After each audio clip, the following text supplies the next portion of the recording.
All right, we got a bunch of recruiting updates coming out of a big win over Auburn. Some things moved the needle for several Oklahoma Sooners targets in the 2026 and 2027 class. We'll discuss all that coming up next year on Locked On Sooners.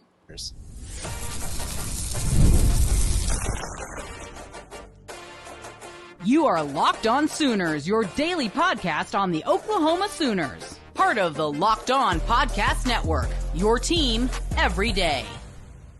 Once again, thanks for making Locked On Sooners your first listen every single day. Shout out to all the everydayers out there. Tune in and subscribe to the show wherever you get your podcasts. We're part of the Locked On Podcast Network, your team every day. Several significant recruiting things to touch on here, Jay.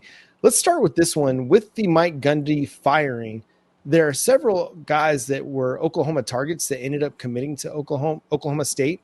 The one that I think is most intriguing is Kaydin Jones, the running back. He's a OU legacy, somebody that Oklahoma was in hot pursuit of. He ended up choosing Oklahoma State. What do you think about that one? Is that a guy, to me, that's a guy that I would re-pursue now that he's decommitted from Oklahoma State, because he's just a dynamic player, man. Yeah, I don't know if Oklahoma's going to push for that one. I think that the Zephin pickup was kind of we've got a lot of young backs, and now with Tory Blaylock basically emerging, we're going to kind of stick with our young backs and go from there. And I can totally see us in 27 loading up on running backs, plus trying to hit the portal one more time. I mean, right now the Jaden Ott experiment is not working out like we want, but we still got a bunch of backs, in the backfield. You'll still have Xavier Robinson, Taylor Tatum, Tory Blaylock. And so I'm sensing that they're probably going to hit the portal to try to pick up a couple more. You still got Gabe Sawchuk. He's still here. Heck, you never know. Gavin might transfer back if they repair that relationship. I don't know. And I say that because if Gabe is still here and Gavin ended up leaving, I don't think Gavin left because he wanted to, but I digress. I don't know if they will re-pursue that situation. It felt like Oklahoma backed away and then started to pursue other players. I know they had some other running backs in town during I think it was the Michigan game.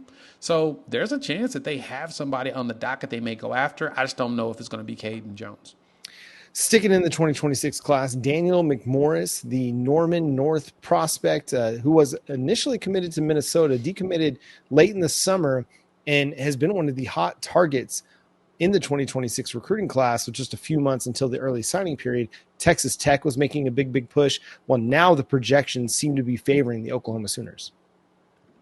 Yeah. The OK prep agenda appears to be making a return back, right? You get yourself welcome back, Jay. Going after a Daniel McMorris, who I think is going to be. I think he's going to be. I think he's a good option, John. I think he's one that makes sense for what Oklahoma is trying to do. Get some players in the trenches, plus guys here, right? Get some Oklahoma guys. And I know that that's kind of a key thing for this staff. So I like the idea of it. I wonder if Tech backed away because they think that Oklahoma, once they do the offer, that he's gone. Kind of curious what that means. Yeah, good size, 6'5". He's an offensive tackle prospect. You've already got a really nice offensive line class. But where you land with Deacon Schmidt, is he going to be a tackle? Will he be a guard at Oklahoma? That kind of determines your pursuit of McMorris a little bit. If you feel like Schmidt is a guard, you probably need to make sure you land McMorris so you have some offensive tackle depth coming in the 2026 class. Sticking with 26, Jacob Curry, linebacker out of Florida, now it sounds like is trending towards the Oklahoma Sooners. Yeah, that one, he's a top 500 player, Rivals 4-star. And I know that Oklahoma has been looking at him for a bit, especially after he decommitted from Northwestern. I like him. He's a violent linebacker. Fits the perfect Brent Venables mold. He's a Brent Venables linebacker. He really is a Brent Venables linebacker. And because of that, if they can pull this off, I think he'd be a good one. I mean, he's got some good offers. Ohio State was after him, Florida State, right? You've got Louisville. You've got Iowa State, who's always putting out some pretty good linebackers, Notre Dame, Miami. So some of your big heavy hitters in the linebacker recruiting game, they're intrigued. I like Jacob Curry. I'm very intrigued by him. Like I said, he's Brent Venables' linebacker. Yeah. So sign me up. He's another fast and physical dude that you can add to, like the Jandro brothers and Ja'Cory Smith. Like, it's a really intriguing like linebacker cheetah class that Brent Venables is putting together with all these guys that are like hybrids. So it's pretty fascinating, man. Fast, physical, athletic dudes that might be flying under the radar, but get them on campus, get them strength and conditioned, and you might be able to find a little bit something. Now, moving to the 2027 recruiting class, Jay, several prospects trending towards the Oklahoma Sooners after their big win over Auburn. Let's start with Krew Jones. He's a 4-star edge prospect that good size, good length, trending towards OU right now. Yeah, number 33 on ESPN. So he's like a borderline 5-star. He's right there on the edge of that for them. Talent reminds you a lot of Jake Krew, 6'4", 2 1/4. So he's a little bit taller, maybe a smidget, but he has the skill set that if he continues to develop, man, he gonna be something. And you've got the big schools after him.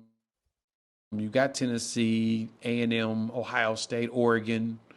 And if Oklahoma can seal the deal, man, Chavis is on a heater. But our Mason Thomas's play, with Taylor Wine also getting the sack, and the way this line is playing, recruiting in the trenches should not be hard whatsoever. Yeah, Taylor Wine currently leads Oklahoma in total pressures, according to Pro Football Focus.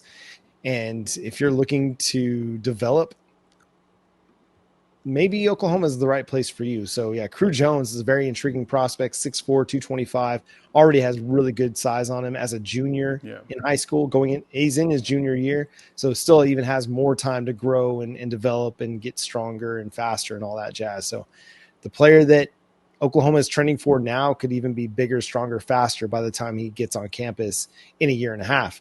Another one that Oklahoma is trending for, and this is Jackson Roper, coming out of Cherry Creek, Colorado, a 6'4", 290 interior offensive line prospect. He's considered a 4-star, according to ESPN, the number 6 interior offensive line prospect in the class and the number 1 prospect in Colorado. Another a Deacon Schmidt special right there. You're going to get going just shop in Colorado, man. You got Josh Bates out of Colorado. You're getting Deacon. And now going after Roper, that's a pretty big one, man. Going up to the state of Colorado and snatching up players, especially with the work that Coach Prime has been doing up there with that program. It's pretty good to be able to go in there and take the players like that. So we trying to snatch chains, and I'm actually impressed that Oklahoma's able to do that. Yeah, and he's got Texas A&M, Ole Miss, Alabama, Ohio State, and a number of other big-time programs coming after him. So check that offer sheet. Like, he may be only considered a 4-star prospect, but that's a 5-star offer sheet. Very much. He's a national prospect, a national recruit, and Oklahoma right now is leading, at least based on projections and predictions and all that, for Jackson Roper. The other one, another offensive line prospect to look at, 6'4" offensive tackle out of Bixby, Oklahoma, 4-star prospect in the class, the number 7 offensive tackle in the Rivals industry ranking, the number 1 offensive tackle according to ESPN, trending towards Oklahoma right now. Okay, Oklahoma out here, okay prep agenda. Cooking. Again, they're cooking. Look, I heard that Oklahoma values the 2027 class in the state a lot higher than 26. And if that is true, then I expect a lot of the OK preps in the state for that class to end up here at Oklahoma. It feels like that's what they're going for. I mean, like I said, he's the number 1 tackle, to ESPN. And between him and Cooper Hackett, who you could try to snatch up as well, could be something interesting, right? Yeah. I mean, Cooper Hackett has been very prevalent at Oklahoma home games this year. I wouldn't say it's completely off the table for Oklahoma to end up getting a flip there. Again, no inside knowledge, nothing like that, but the dude he's an OU fan. It's going to help in your recruiting cause. Last thing we're going to touch on, Jalen Brewster, the 5-star defensive tackle prospect out of Cedar Hill, Texas, set his commitment date for October 4th.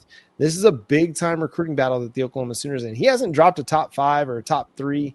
No, he's just, everybody's coming after me. I'm listening to everybody, but Oklahoma is in a really good position here, especially considering the way that their defensive tackle group is playing right now. It's putting Todd Bates at the forefront of a lot of these recruiting battles. It does. And I'm curious about what school is pushing for him to commit now rather than sometime next year. As a 27, I feel like it's a little early, but I'm wondering if there's another school that's pushing for him to go ahead and get it done. I thought that was interesting that it's going to happen so quickly. I don't know if that's in our favor, but at the same time, like you said, with the way that our line has been performing, maybe he looked at that and said, yeah, get me in there. And I know that they're going to continue to do it all season long regardless. Yeah, I'm ready to lock in. And again, this is a guy that has everybody coming after him, whether it's big money schools like Texas Tech, SMU, or the programs that put together good defensive lines like Oklahoma, Texas, Ohio State, whatever it is. He's got a litany of offers, and pretty much everybody in the country wants this kid. Here's hoping Oklahoma is able to land that commitment. And that's going to do it for today's episode of Locked On Sooners. Thanks so much for tuning in, being a part of the show. Subscribe to the show wherever you get your podcasts. We're part of the Locked On Podcast Network, your team every day. Make sure you follow Jay at Unfair Sports. Go check out his channel, Unfair Sports, for more college football and Oklahoma Sooners coverage. You can follow me at John9Williams and read my work covering the Sooners over at SoonersWire.com. The show is at Locked On Sooners on all of your favorite social media platforms. But until next time, he's Jay Smith. I'm John Williams. We'll talk to you then. Boomer Sooner.